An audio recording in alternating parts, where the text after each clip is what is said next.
বর্তমানে পাকিস্তান এক ভয়াবহ বন্যা বিপর্যয়ের মধ্য দিয়ে যাচ্ছে। উত্তরাঞ্চলের পাহাড়ি অঞ্চল, বিশেষ করে বান্নু আর খাইবার পাখতুনখোয়া প্রদেশে হঠাৎ মেঘভাঙ্গা বৃষ্টি আর পাহাড়ি ঢলের স্রোতে গোটা গ্রাম মুহূর্তেই মাটির সঙ্গে মিশে গেছে।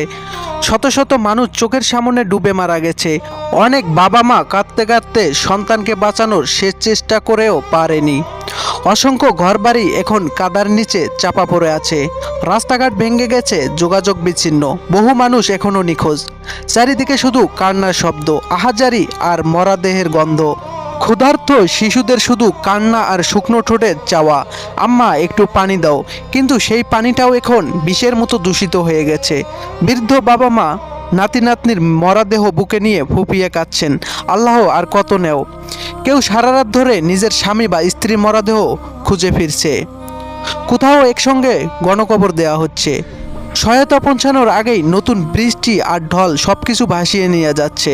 কাদার মধ্যেই মানুষ কুরে কুরে দুমুঠো খাবার খুঁজছে। এই বন্যা কেবল পানি নয়, এটা সমস্ত মানুষের দীর্ঘশ্বাস, কান্না আর মৃত্যুর আর্তনাদ নিয়ে এসেছে। আল্লাহ যেন এই ভয়াবহ বিপর্যয় ক্ষতিগ্রস্ত সকল মানুষকে সহায়তা করেন। আমরা যারা এখনও বেঁচে আছি, নিরাপদে আছি, অত্যন্ত একবার গভীরভাবে দোয়া করি তাদের জন্য, যারা আজ সন্তান হারিয়ে ক্লান্ত চোখে আল্লাহর করুণ প্রার্থনা করছে। হে আল্লাহ, তুমি দয়ালু, তুমি রহম করো তাদের।